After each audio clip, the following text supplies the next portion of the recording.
Hello, music lovers. Thank you so much for dropping by the channel. Thought I'd talk about some new music for a change. You know, I'm always talking about the old days, and there are some new things that come out that I do enjoy. I tend to listen more to indie bands and stuff from the indie type labels just because I find it more experimental, more interesting, more adventurous. The more mainstream stuff is usually just very bland and cheesy, especially when it comes to hard rock. I don't really hear a lot of hard rock that sounds very appealing. And so this band that I'm about to talk about here called Ghost caught my eye and my ear around 2010 when they first came out. And, you know, they kind of evoke a lot of things that I experienced back in the 70s and in the 80s.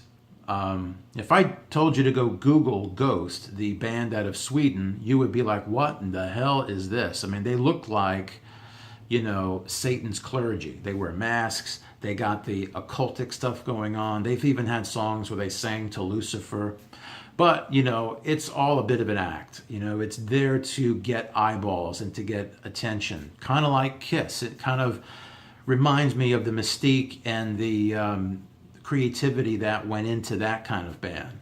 With Ghost, you know, we don't know who these guys are. We know the lead singer's name is Tobias Forge, but we don't know anything about the other guys. They all wear masks. They're even called the Nameless Ghouls.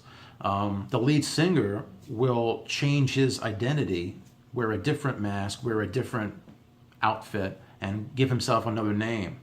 And so highly creative thing going on here. Musically, you know, it definitely sounds on the one hand like a doom metal band. There's a lot of Sabbath-like stuff going on, heavy, aggressive stuff. But then there's a melodic side that is shocking in the vein of like Blue Oyster Cult, or I've even heard REO Speedwagon, ABBA and the Bee Gees even name dropped to describe what people are hearing. And so it's a band that has caused a lot of, I don't know what you want to call it, excitement, turmoil, scratched heads in the whole metal genre. I remember seeing an interview recently with Kerry King of Slayer, and his attitude was, you know, I love the imagery, I hate the music. Whereas you got Kirk Hammett from Metallica, who, you know, loves the band, so much so that he's in the video for Dance Macabre, which is the song that I'm going to talk about here. I'm going to have a link to the stuff down below in the description and also pin it into the comments. So the band's attracted a lot of unlikely bedfellows. You know, you've got people who don't normally listen to the doom and gloom stuff coming in because of the melodies. You've got guys that are into the doom and gloom stuff that don't normally listen to the melody stuff, but it's so damn good. It just is done so well that it's really kind of brought people out. That it's kind of like when it rains and you see all kinds of weird creatures walking around. So they have two new songs, one called Rats and one called Dance Macabre.